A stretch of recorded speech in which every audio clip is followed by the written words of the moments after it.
is acceptable in small quantities, moderate drinking.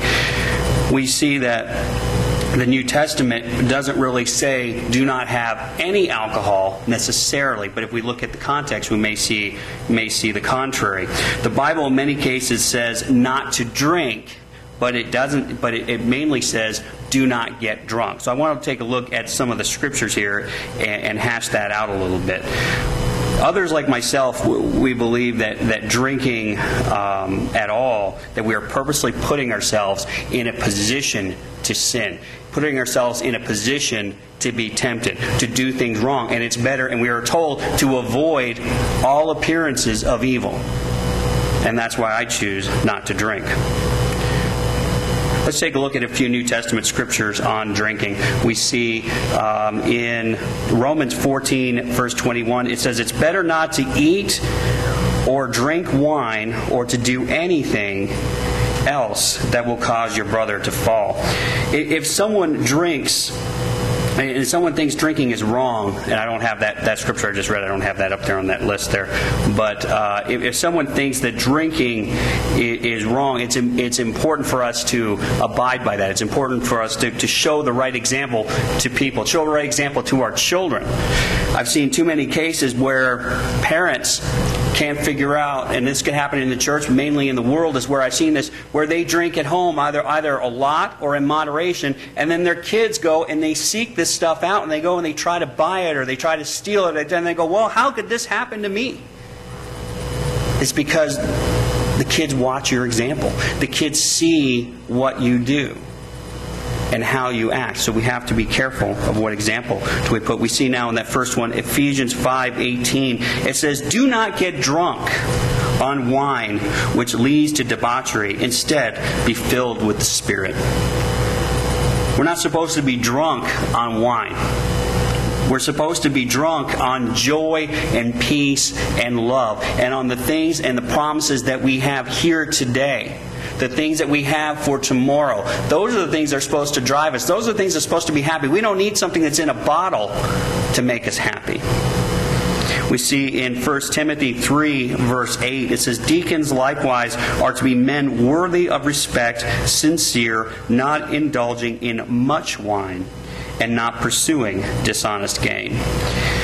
Titus 2, verse 3 says, "Likewise teach the older women to be reverent in the way they live, not to be slanderers or addicted to much wine, but teach what is good." So in both of these it says much wine. It doesn't say no wine at all.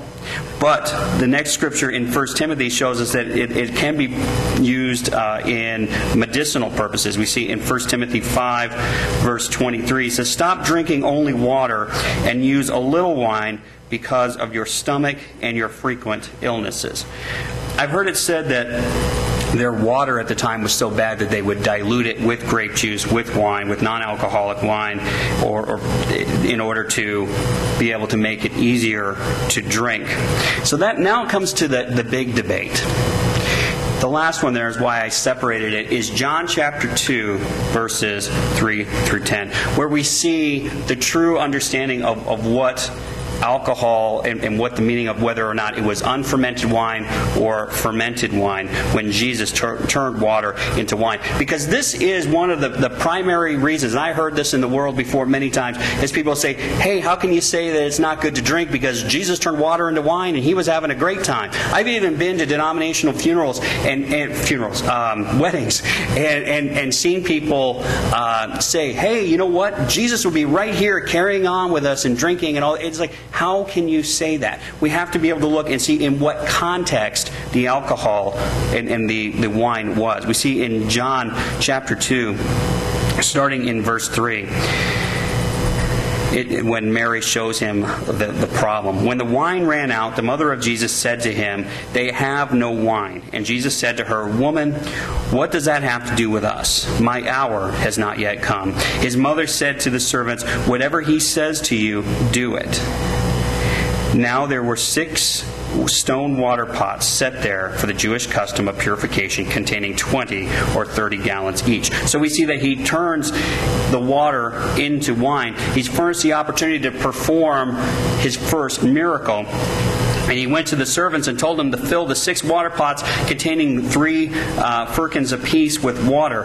And the pots contained a combined amount of 164 gallons. Jesus then changed the water into the best wine, which the servants took to the governor. So the miracle itself that has been most prominent in text is used to people will use this to justify social drinking, as I mentioned before. But if the wine that Jesus made was alcoholic, then no one could deny the reasoning, that there could be no logical reason to deny that Jesus himself would have partaken in some of that alcohol. So how could we say it's alcoholic wine? We do see that there was 2 main words used in the Bible for wine. We see there were the 2 main words. There were actually many words, not a whole lot different than today. I could be saying the word drinking, and I could be talking about drinking water. Okay? Or I could be talking about going out and drinking. So there's different contexts, even in our language. We use the word beverage.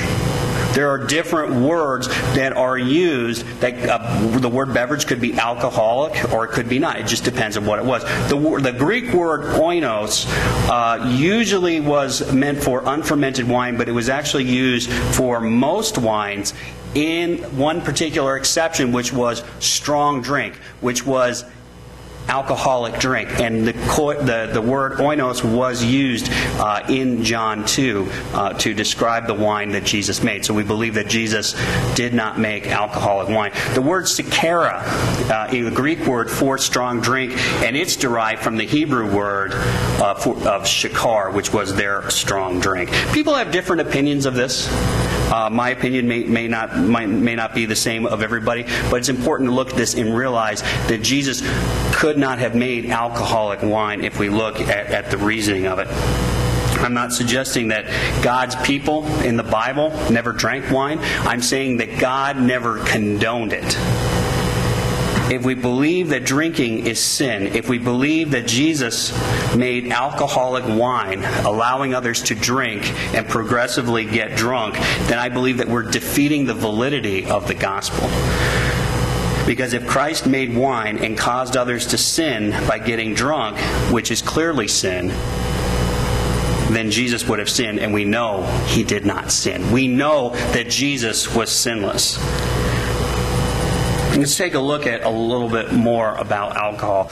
Too many people don't think about the effects that alcohol has on our lives. Alcoholic wine is associated with evil. We see in 1 Thessalonians 5, verse 22, it says, it is abstain from all appearances of evil. So we are told that it is undeniably, unstatistically, it causes problems. People know alcohol. Even people in the world can see the damages that alcohol can do. The things that can happen to you if you drink. I knew a guy that, and the world tries to even combat it. They try to find ways to rationalize it. I had a friend that was a state police officer in the Springfield area, and he had one of the highest records for DUI arrests. Do you know what they did? They gave him an award, and then the second thing they did? They moved him to a desk job. Because he was doing it too much. He was doing things, and he was finding people, and he was causing too much. He was making too much of a problem for people. And that can be an issue. People don't see it. I received a phone call October 12th, 2002 at 3:30 p.m. I'll never forget it. It was my mother-in-law calling me in tears. My mother and my wife, my mother-in-law and my wife and my daughter went to a flea market type thing up north or wherever it was in Lewiston, Illinois, and I decided not to go because I wasn't feeling well, and so I stayed back, and they had gone out, and they called, and my mother-in-law was telling me she was crying, and she was saying her arm, talking about blood everywhere, and that she was unconscious. And I didn't know if she was talking about Clarissa or my wife. She was talking about my wife. My wife was hit by a drunk driver. The man had 7 drinks in a 3-hour period, and had hurt her pretty bad. She was inside the car. She was trapped